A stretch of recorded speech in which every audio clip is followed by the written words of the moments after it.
देखिए फ्रेंड्स, आज के लेक्चर के अंदर हम वेजेस की थ्योरीज के बारे में बात करेंगे, जो कि अपना यूजीसी नेट कॉमर्स पेपर 2 के लिए और मैनेजमेंट पेपर 2 के लिए इम्पोर्टेंट है। साथ साथ ये लेक्चर आपका एमकॉम के एचआरएम सब्जेक्ट के लिए भी इम्पोर्टेंट है। तो चलिए स्टार्ट करते हैं अपने लेक्चर को। तो अगर हम अपने वेजेस की थ्योरीज की बात करें, तो सबसे फर्स्ट जो हमारे पास में वेजेस की थ्योरी आती है वो है हमारे पास में subsistence theory of wages. Second है हमारे पास में वेज फंड थ्योरी। नेक्स्ट है हमारे पास में रेजिडुअल क्लीमेंट थ्योरी। नेक्स्ट है हमारे पास में marginal productivity theory of wages. Next है हमारे पास में bargaining theory of wages. Next है हमारे पास में modern demand and supply theory of wages. और लास्ट है हमारे पास में एफिशिएंसी वेज थ्योरी। आप एक एक करके डिटेल के अंदर इन थ्योरीज को हम समझते हैं कि इन थ्योरीज के बारे में क्या कहा गया है और ये थ्योरी किस राइटर ने दी है। तो फर्स्ट अगर हम थ्योरी की बात करें तो फर्स्ट हमारे पास में है सबसिस्टेंस थ्योरी ऑफ वेजेस। देखो, सबसिस्टेंस थ्योरी ऑफ वेजेस जो दी है वो दी है हमारे डेविड रिकार्डो और अदर क्लासिकल इकोनॉमिस्ट ने दी है। तो कहने का मतलब जो सबसिस्टेंस थ्योरी है वो हमारी क्लासिकल थ्योरी के अंदर आती है। बेसिकली हमारे पास में दो थ्योरी है, एक है हमारे पास में मॉडर्न और एक है हमारे पास में क्लासिकल।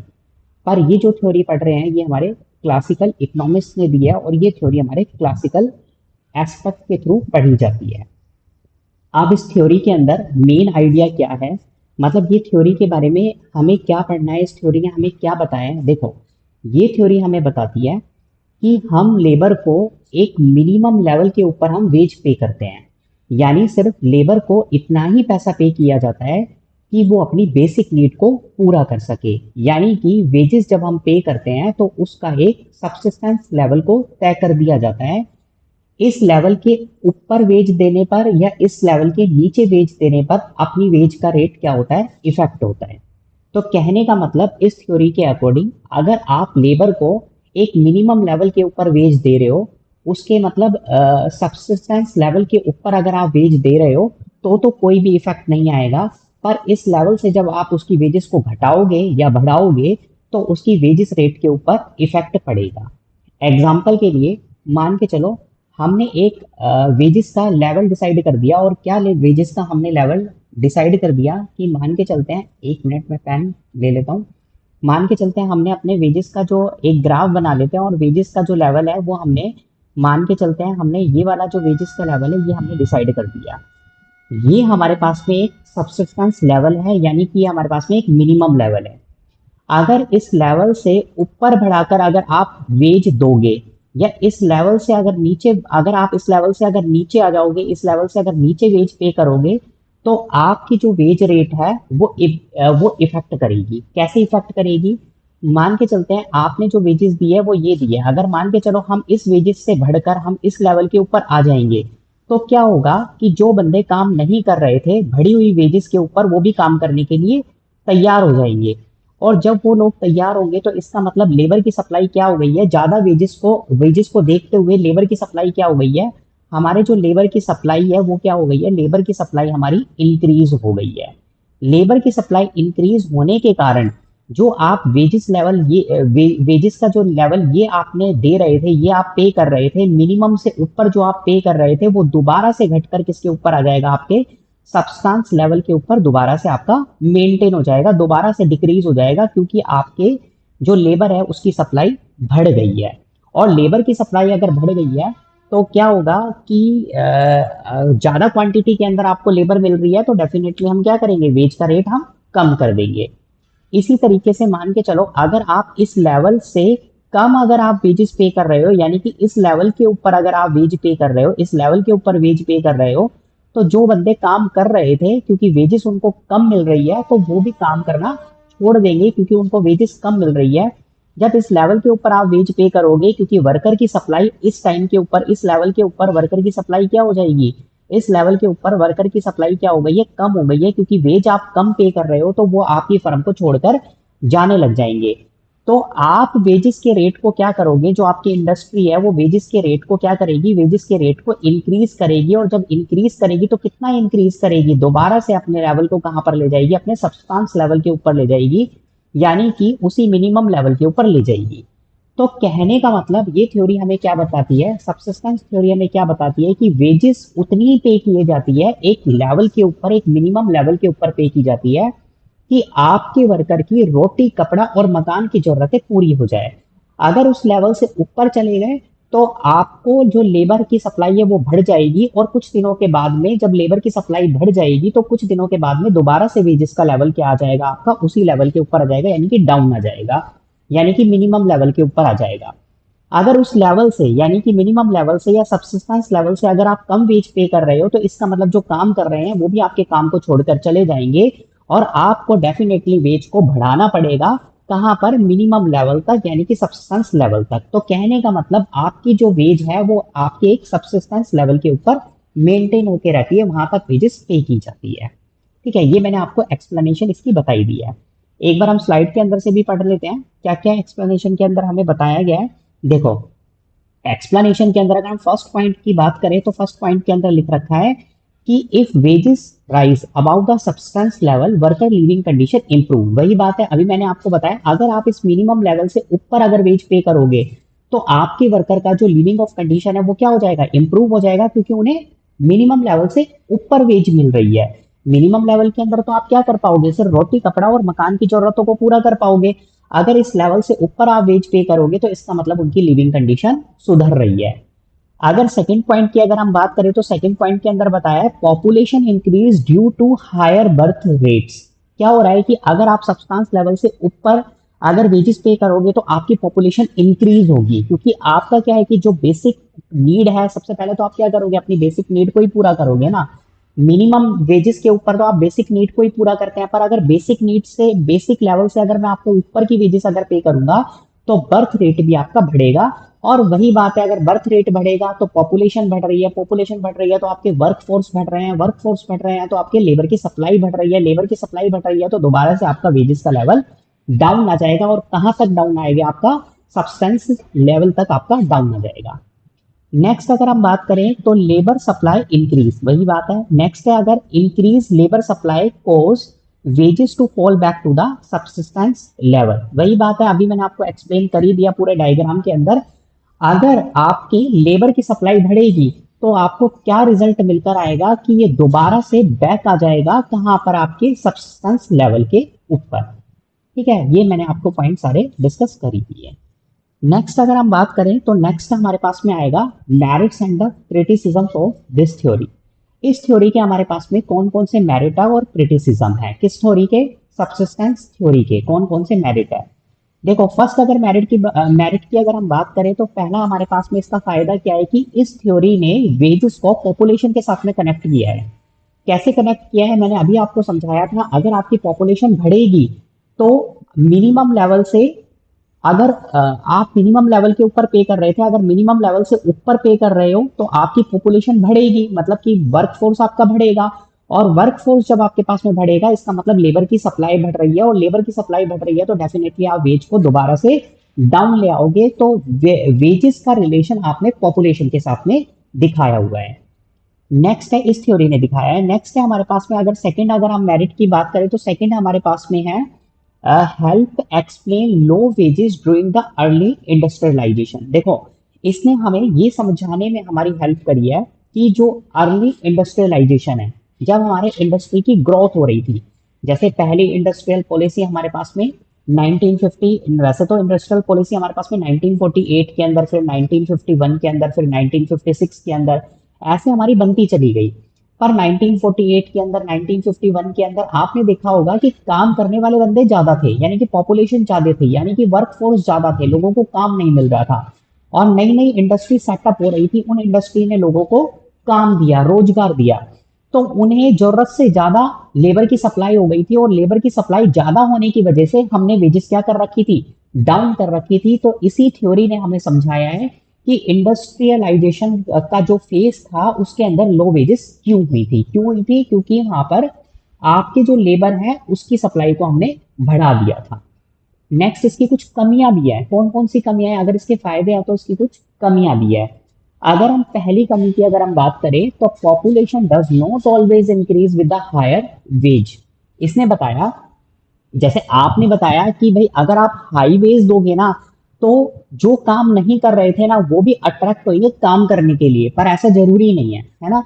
कभी कभी ऐसा भी होता है कि कई प्रोफेशन ऐसे भी होते हैं ज्यादा वेजेस मिलने के कारण भी उसके अंदर जो वर्क फोर्स है वो ऐड नहीं होता है ना।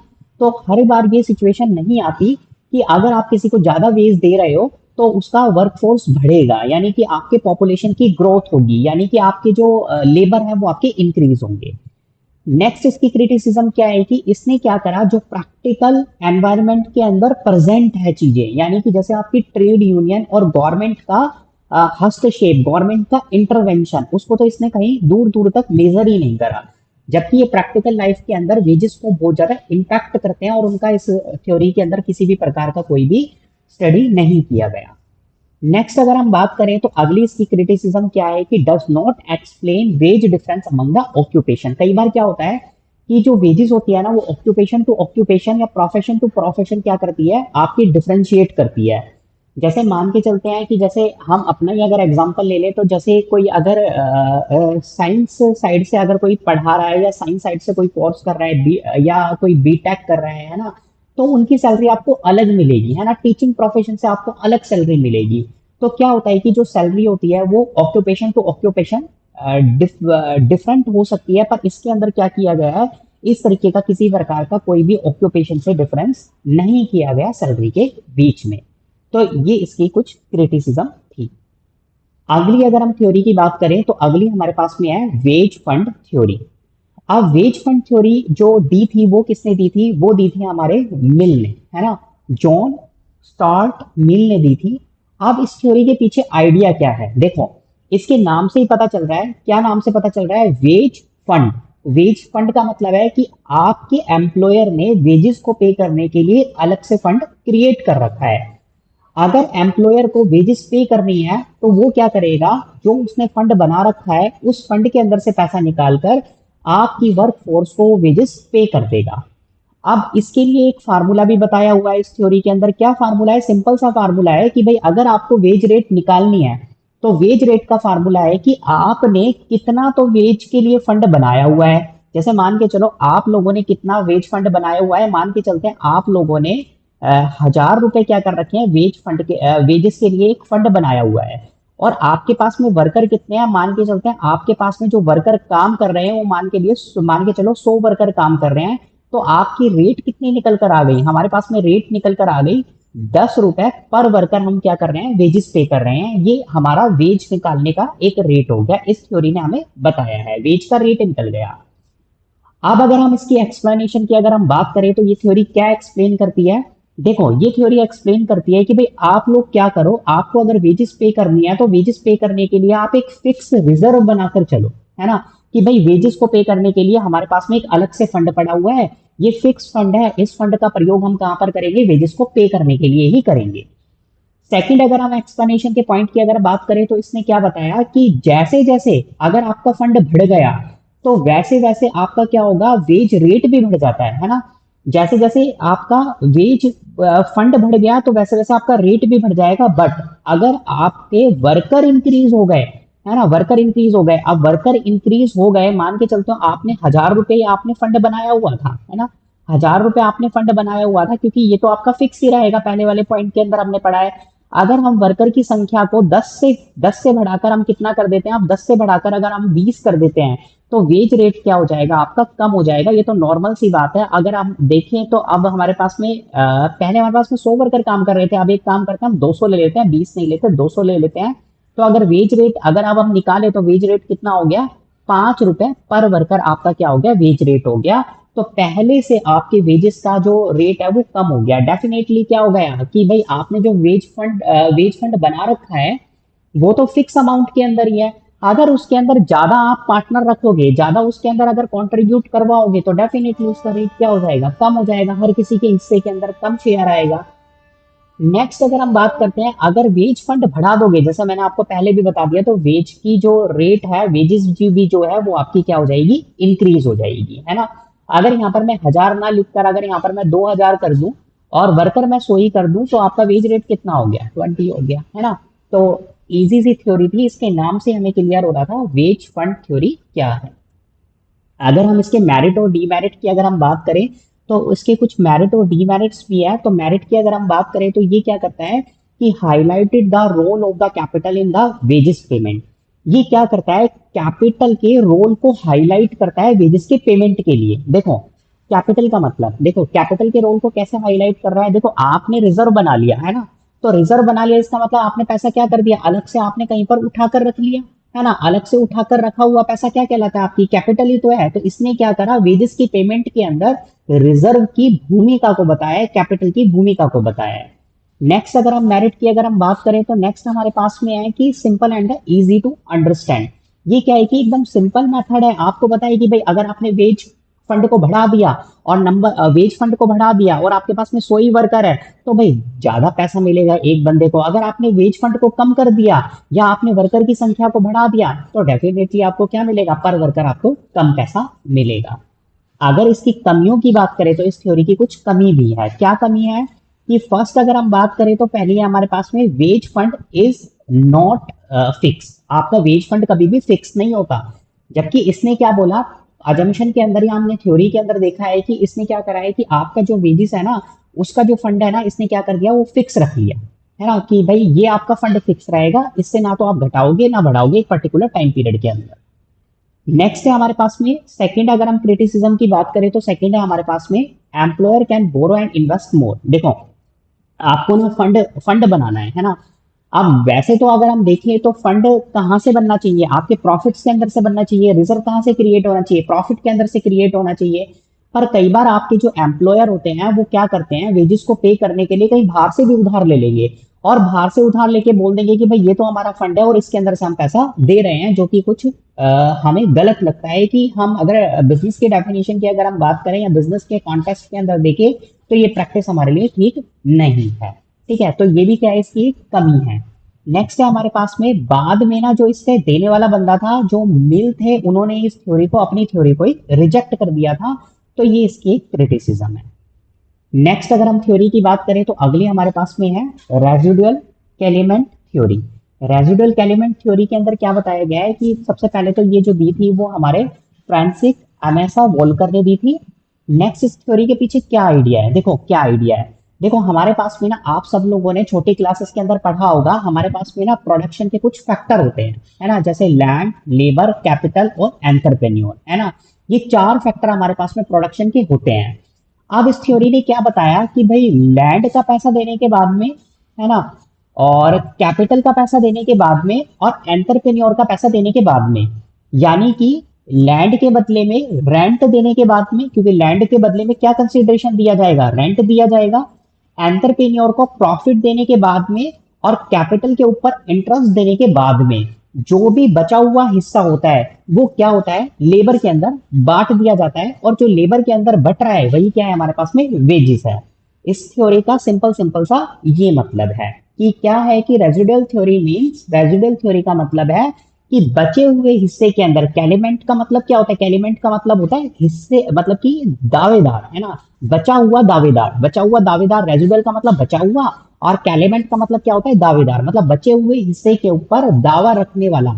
और बचा हुआ हिस्सा कौन सा है कि भाई आप लैंड के बदले में रेंट दे दो, है ना, जो आपने प्रॉफिट कमाया उसके बदले में आप रेंट पे कर दो, कैपिटल के बदले में इंटरेस्ट पे कर दो और एंटरप्रेन्योर को बदले में क्या कर दो, प्रॉफिट दे दो। अब जो बचा हुआ हिस्सा रहेगा वो क्या हो गई, आपकी वेजेस हो गई। ठीक है, इस थ्योरी को के अंदर यही चीजें हमारे पास में लिखी हुई है। अगर इस थ्योरी की मेरिट्स की अगर हम बात करें, तो हमारे पास में कौन कौन से हम मेरिट्स है हमारे पास में, फर्स्ट है हमारे पास में, अगर फर्स्ट अगर हम मेरिट की बात करें, तो पहली है हमारे पास में recognise the labour as a important कैलिमेंट। मैंने अभी आपको बताया है कि इसने हमें ये रियलाइज करा दिया, इस थ्योरी ने ये बता दिया कि लेबर भी, है ना, एक इंपॉर्टेंट दावेदार है बचे हुए हिस्से के ऊपर। यानी आप क्या करते हो, आप कैपिटल के ऊपर इंटरेस्ट पे कर देते हो, लैंड के बदले में आप रेंट पे कर देते हो, है ना। एंटरप्रेन्योर बदले में अपना प्रॉफिट ले जाता है। अब बचे हुए हिस्से के ऊपर अच्छा खासा दावेदार रखने वाले बंदे कौन है? अब लेबर है। ये इस थ्योरी ने हमें रियलाइज करा दिया। ये क्या करता है? वेजेस को टोटल आउटपुट के साथ में कनेक्ट करता है। पर इसकी कुछ हमारे पास में क्रिटिसिजम्स भी है। क्या क्रिटिसिजम्स है? Wages are generally paid before the profit are no. देखो, हम ना वेजेस को, इसकी सबसे मोटी मोटी अगर हम कमी की बात करें तो मोटी कमी क्या है कि जो वेजेस है ना वो जनरली क्या होती है, प्रॉफिट से पहले ही पता होती है कि आपको कितनी पे करनी है। जैसे आप किसी वर्कर को पकड़ कर लेकर आओगे, वर्कर से काम कराओगे, तो भाई उससे पहले पूछ लोगे ना काम कराने से पहले। काम कराने का मतलब है अभी तो आप प्रोडक्शन ही करवा रहे हो, अभी तो आपको कॉस्ट पता चलेगी, प्रॉफिट तो आपको बाद में पता चलेगा कितने में बिकेगा, कितना आपका अर्न हुआ है, लॉस वगैरह सारा घटा पिटा कर आपके पास में कितना प्रॉफिट बचा है। वेजेस तो पहले ही सेट हो जाती है। पर इसने क्या बोला कि प्रॉफिट का बचा हुआ हिस्सा। तो ये इसकी एक क्रिटिसिज्म है कि वेजेस तो पहले ही सेट हो जाती है, पर आप तो कह रहे हो कि प्रॉफिट में बचा हुआ हिस्सा ये लेगा, पर वेजेस तो हमारी पहले ही सेट होनी चाहिए, है ना। नेक्स्ट हमारे पास में इसकी कमी है कि ये एग्जैक्ट बताना हमारे लिए डिफिकल्ट है कि कितना हिस्सा बचा हुआ है। बचा हुआ हिस्सा निकालना मुश्किल है। प्रैक्टिकल कॉन्टेस्ट के अंदर देखें तो ये ठीक प्रैक्टिकल लाइफ के अंदर एक प्रैक्टिस नहीं है। मॉडर्न इकोनॉमिस्ट इसको सही नहीं मानते। ठीक है। नेक्स्ट अगर हम थ्योरी की अगर हम बात करें तो अगली हमारे पास में थ्योरी है marginal productivity theory of wages. अब marginal productivity theory of wages क्या बोलती है? देखो आप लोगों ने ना, देखो इस थ्योरी को पहले तो देख लो किसने दिया था। इस थ्योरी को दिया था जॉन बेट्स क्लार्क ने दिया था, फिलिप हेनरी वगैरह ने इसको परपाउंड किया गया है। अब इस थ्योरी के पीछे मेन आइडिया क्या है? देखो इस थ्योरी के पीछे मेन आइडिया क्या है? ये थ्योरी हमें बताती है कि एक वर्कर को उसकी वैल्यू क्रिएशन के अकॉर्डिंग आप वेजेस पे करेंगे। कैसे वेजेस पे करेंगे? देखो मान के चलो कि आपने स्टार्टिंग के अंदर ना आपने एक लेबर लगाई, और एक लेबर लगाने के बाद में जो आपके पास में प्रोडक्शन हुआ है ना, वो आपके पास में कितने का प्रोडक्शन हुआ है ये आपने लेबर लगा दी। और लेबर लगाने के बाद में ये आपके पास में ना क्वांटिटी बनकर आ गई। कितने की क्वांटिटी बनकर आ गई? 100 यूनिट बनकर आ गई। आपने सेकंड वर्कर लगाया, और सेकंड वर्कर लगाने के बाद में ना ये प्रोडक्शन आपका बढ़कर कितना हो गया? 180 हो गया, 180 हो गया ये प्रोडक्शन बढ़कर। इसका मतलब ये जो प्रोडक्शन बढ़ा, ये जो टीपी बढ़ा, कितना बढ़ गया? टीपी जो 80 यूनिट का बढ़ा वो किसके कारण बढ़ा है? ये जो हमने सेकंड लेबर लगाई है ना, मतलब इन दोनों का डिफरेंस कितना है? एक लेबर एक्स्ट्रा लगाने पर आपका कितना बढ़ गया? 80 बढ़ गया। तो ये मार्जिनल प्रोडक्शन हो गया ना हमारा। एक एक्स्ट्रा यूनिट को लगाने पर आपके टीपी के अंदर जो चेंज हुआ वही तो हमारा एमपी होता है, मार्जिनल प्रोडक्शन होता है, मार्जिनल। अब ये जो 80 बढ़ा है वो किसके कारण बढ़ा है? ये सेकंड जो लेबर लगाई है ना ये एफिशिएंट होगी, है ना, इसने काम बढ़िया ढंग से किया होगा, तभी तो हमारा प्रोडक्शन बढ़ गया। और प्रोडक्शन बढ़कर कितना हो गया? 80 हो गया। और मान के चलो जो हमारा वेजेस रेट था ना, और वेजेस रेट हमने पहले से सेट कर रखा है, और वेजेस रेट कितना है हमारा? 10 रुपया है। तो इस सेकंड वर्कर को हम कितना रुपए पे कर देंगे? हम 80 जो मार्जिनल प्रोडक्शन किया है इसने 80 इंटू में कितना पे कर देंगे इसको? 10 इज इक्वल टू इसकी जो वेजेस हो गई वो कितनी हो गई हमारे पास में? वेजेस हो गई इसकी 800 रुपए। कहने का मतलब जो लेबर आप एक्स्ट्रा लगा रहे हो और वो जो आपकी वैल्यू क्रिएट कर रहा है, जितनी वैल्यू वो क्रिएट करेगा, जितना वो मार्जिनल प्रोडक्टिविटी को बढ़ाएगा, उतनी हम क्या कर देंगे? उसको वेजेस पे कर देंगे। तो इसके पीछे ये अपना की कंसेप्ट है। और अगर हम बात करें तो वेजेस का डिटर्मिनेशन कहां पर होता है इस थ्योरी के अंदर, ये भी देख लो, ये भी इंपॉर्टेंट है। कहां पर होगा? कि ये होगा वेजेस रेट जहां पर बराबर हो जाएगा किसके? वैल्यू ऑफ मार्जिनल प्रोडक्ट के बराबर। यानी कि आप किसी वर्कर को 800 रुपया तब पे करोगे कि जब वो 800 यूनिट 800 रुपए के बराबर में क्या कर देगा? प्रोडक्शन कर कर आपको दे देगा। इसने यही तो किया ना, है ना। क्या किया इसने? क्या करा? 80 यूनिट बनाई, और एक यूनिट का एक यूनिट बनाने के लिए उसको रेट कितना दे रहा हूँ? 10 रुपए दे रहा हूँ। तो मैं वेजेस कब तक उसको पे करूंगा? कब कहां पर पे करूंगा? जहां पर उसका पे किया जाने वाला वेज रेट बराबर हो जाए उसके मार्जिनल प्रोडक्टिविटी के। जितना वो काम करेगा उसके बदले में उसको हम वेजेस पे कर देंगे। तो वेज रेट बराबर है कहां पर? Value of the marginal product, है ना। कहने का मतलब आप मार्जिनल प्रोडक्ट की वैल्यू निकाल लो। वैल्यू का मतलब उसे सम ऑफ करेंसी के अंदर कन्वर्ट कर लो, सम ऑफ वैल्यू के अंदर आप कन्वर्ट कर लो। जैसे आपने मार्जिनल प्रोडक्ट यहाँ पर कितना बनाया था? आपने यहाँ पर मार्जिनल प्रोडक्ट बनाया था, यहाँ पर बनाया था आपने मार्जिनल प्रोडक्ट 80 यूनिट को, फिर मैंने इसको 10 से मल्टीप्लाई करके वैल्यू के अंदर कन्वर्ट कर दिया, और वैल्यू में कन्वर्ट करके ये क्या बन गया हमारा एमपीवी, है ना, एमपीवी मार्जिनल प्रोडक्ट वैल्यू बन गया, या वैल्यू ऑफ मार्जिनल प्रोडक्ट बन गया। तो मैं वेजेस कहां पर पे करूंगा, 800 इज इक्वल टू 800, यानी कि मैंने उसको वेजेस पे कर दी, तो wage rate is equal to the value of the marginal product हो गया। ठीक है, तो इस थ्योरी के अंदर यही बताया गया है। नेक्स्ट है हमारे पास में इसके कुछ मेरिट और डीमेरिट भी दे रखे हैं। अगर हम इसके मेरिट की बात करें तो देखो ये वाली जो थ्योरी है ना वो साइंटिफिकली प्रूव्ड है ना, आप भी देखो, है ना, क्या है कि देखो आप जितना काम करोगे, आप जितनी वैल्यू क्रिएट करोगे, मैं आपको उतनी वेजेस दूंगा। ये तो हमारे कंपनीज वगैरह के अंदर अपने प्रोफेशन के अंदर भी तो होता है ना, जो वर्कर जितना ज्यादा मेहनती होगा इसका मतलब वो प्रोडक्शन उतना ज्यादा करके दे रहा है, जितना ज्यादा मेहनती होगा तो उसको वेजेस या सैलरी भी उतनी ज्यादा मिलेगी, तो इसका मतलब salary is equal to the value of the production. ठीक है, नेक्स्ट है हमारा मॉडर्न इकोनॉमिस्ट इसको वाइडली यूज करते हैं, तो इसका मतलब जो ये आपकी थ्योरी है कौन सी, marginal productivity theory of the wages, ये आपकी मॉडर्न थ्योरी के अंदर आती है। ये क्या करता है, वेजेस को लिंक करता है किसके बीच में, प्रोडक्टिविटी के बीच में और वेजेस के बीच में, ये आपस में इंटरकनेक्ट करने का काम करता है। नेक्स्ट है हमारे पास में इसकी क्रिटिसिज्म्स है। अब इसकी कमी की अगर हम बात करें तो इसकी सबसे बड़ी कमी क्या है कि ना देखो किसी की भी इंडिविजुअल प्रोडक्टिविटी को मेजर करना काफी कठिन है। जैसे आपने तो क्या दिया कि भाई, आपने क्या बोला कि भाई मैं तो पहले कितनी यूनिट बना रहा था, मैं पहले तो मैं पहले ना एक लेबर लगा रहा था, और एक लेबर लगा के ना मैं कितनी यूनिट को प्रोड्यूस कर रहा था, मैं 100 यूनिट को प्रोड्यूस कर रहा था। फिर मैंने क्या करा ना, सेकेंड लेबर लगा दी, सेकेंड लेबर लगाने के बाद में ना मेरा प्रोडक्शन हो गया कितने का, 180 का हो गया। अब आप ये कह दो कि भाई इसने तो क्या करा, 80 यूनिट एक्स्ट्रा बना दी, और इसको वैल्यू के अंदर कन्वर्ट करके ना हम इसको क्या कर देंगे, वेजेस प्रोवाइड कर देंगे। पर देखो ये ना कहीं ना चीजें ना थोड़ी सी बाइज्ड लग रही है, क्यों लग रही है, एक बात बताओ, ये एक एक्स्ट्रा यूनिट एक लगी, क्या ये इतना एफिशिएंट है कि इसने आया और इसने 80 यूनिट्स को बढ़ा दिया, क्या सारा का सारा इसका कंट्रीब्यूशन है, नहीं, सारा का सारा इसका कंट्रीब्यूशन नहीं हो सकता, सारा का सारा देखो इस बंदे का कंट्रीब्यूशन नहीं हो सकता। इसको ये जो आपका प्रोडक्शन बढ़ा है ना, इस प्रोडक्शन को बढ़ाने के लिए ना आपके पास में देखो मशीनों का भी योगदान होगा, एनवायरनमेंट का भी योगदान होगा, कई फैक्टर ऐसे हैं जो स्टडी नहीं कर रहे, है ना। तो ये डिफिकल्ट है कि इंडिविजुअल की प्रोडक्टिविटी को मेजर करना। हो सकता है कि इसने कम काम किया है, पर जो इसके फैक्टर थे जो मोटिवेट कर रहा था, पहले वाली लेबर इसको सहायता कर रही थी, हो सकता है कि उसके कारण भी प्रोडक्टिविटी एनहांस हो गई है, प्रोडक्टिविटी आपकी बढ़ गई है। तो इंडिविजुअल प्रोडक्टिविटी को मेजर करना हमारे लिए डिफिकल्ट है। नेक्स्ट इसकी क्रिटिसिज्म क्या है कि इसने बार्गेनिंग पावर को ना इग्नोर कर दिया। इसने कहा कि बार्गेनिंग पावर कुछ होता ही नहीं है ना, बार्गेनिंग पावर मतलब कि एम्प्लॉयर और एम्प्लॉय या ट्रेड यूनियन नेगोशिएट करते हैं सैलरी को लेकर। नेक्स्ट है हमारे पास में अगली जो इसकी क्रिटिसिज्म थी, उसी के ऊपर हमने एक थ्योरी बना दी, और उस थ्योरी का नाम है हमारे पास में bargaining theory of the wages. ये हमारे जॉन डेविडसन ने बनाई है, और ये भी हमारी एक मॉडर्न थ्योरी है। इस थ्योरी के अकॉर्डिंग क्या बताया गया है, इस थ्योरी के पीछे मेन आइडिया क्या है कि भाई वेजेस कहाँ पर डिटरमाइन होती है, वेजेस को डिटरमाइन करने के लिए एक बहुत ज्यादा पावरफुल, है ना, बहुत ज्यादा पावरफुल फैक्टर हमारे पास में क्या है, bargaining power of employer and employ, है ना। उनकी बार्गेनिंग पावर जितनी तगड़ी होगी, है ना, वहां पर क्या होगा, आपकी वेजेस सेट हो जाएगी कि आपके एम्प्लॉयर एम्प्लॉय के बीच में क्या बार्गेनिंग पावर है ना, क्या बार्गेनिंग आप कर रहे हो, नेगोशिएशन कर रहे हो। अब अगर इसके एक्सप्लेनेशन की अगर हम बात करें तो अगर ट्रेड यूनियन स्ट्रांग है ना, तो आपका वेजेस रेट हायर मिलेगा। अगर आपके एम्प्लॉयर स्ट्रांग है तो वेज रेट आपका कम मिलेगा।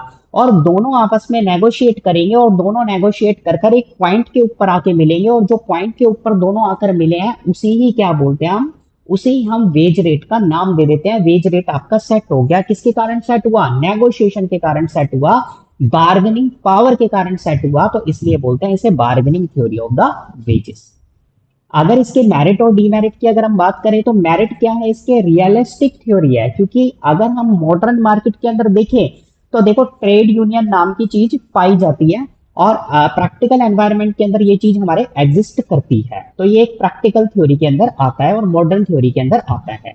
ये कॉलेक्टिव बार्गेनिंग को रिकॉग्नाइज करता है, ये मानता है कि कॉलेक्टिव बार्गेनिंग नाम की कोई फैक्टर होता है जो आपके वेज रेट को इन्फ्लुएंस करता है। ठीक है, नेक्स्ट है हमारा एक्सप्लेन द वेजेस डिफरेंस। ये पूरी तरीके से क्लियरिटी के साथ में ये भी डिफरेंस करके आपको बताता है कि ए कंपनी के अंदर वेजेस क्यों ज्यादा है और बी कंपनी के अंदर वेज क्यों कम है। क्यों कम है, क्योंकि हो सकता है कि ए कंपनी के अंदर जो ट्रेड यूनियन है वो स्ट्रॉन्ग है और बी कंपनी के अंदर ट्रेड यूनियन थोड़ी वीक है, इसलिए आपको वेज डिफरेंस पाया जा रहा है।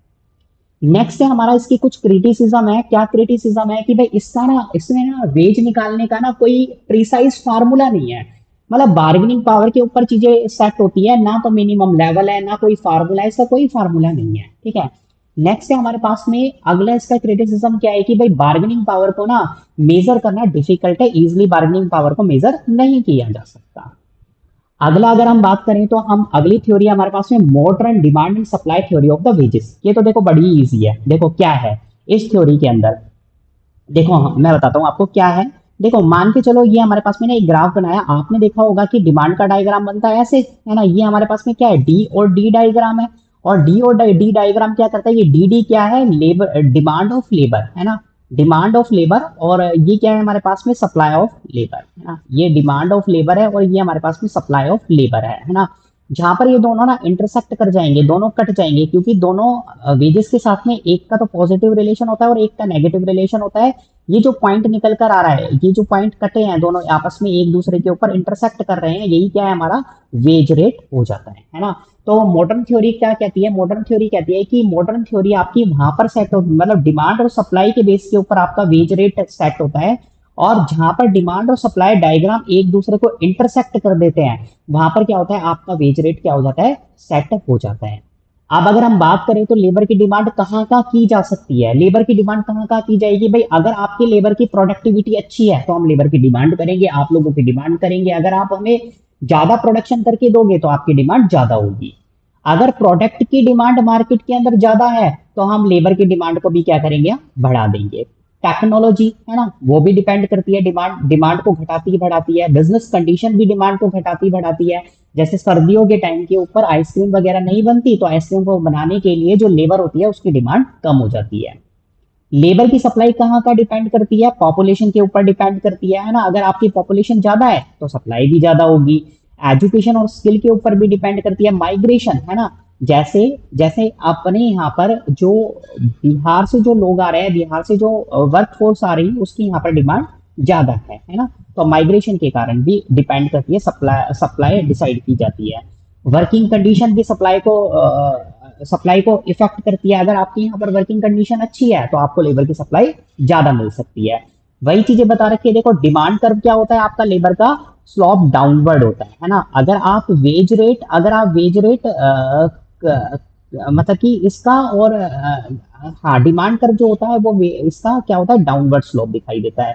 और सप्लाई कर्व क्या होता है हमारा, अपवर्ड दिखाई देता है। यानी कि डिमांड कर्व तो आपका नेगेटिव स्लोप होता है, और जो सप्लाई कर्व होता है वो क्या होता है, आपका पॉजिटिव स्लोप आपको दिखाई देता है। ठीक है। और जब दोनों एक दूसरे को इंटरसेक्ट कर देते हैं तो क्या होता है, आपका वेज रेट डिसाइड हो जाता है। अगर हम इसके मेरिट और डीमेरिट, मेरिट और क्रिटिसिज्म्स की बात करें तो इसके कुछ मेरिट है। क्या है कि मॉडर्न जो इकोनॉमिस्ट है वह वाइडली इसको यूज करते हैं, क्योंकि इकोनॉमिक्स के अंदर भी इस थ्योरी को पढ़ा जाता है।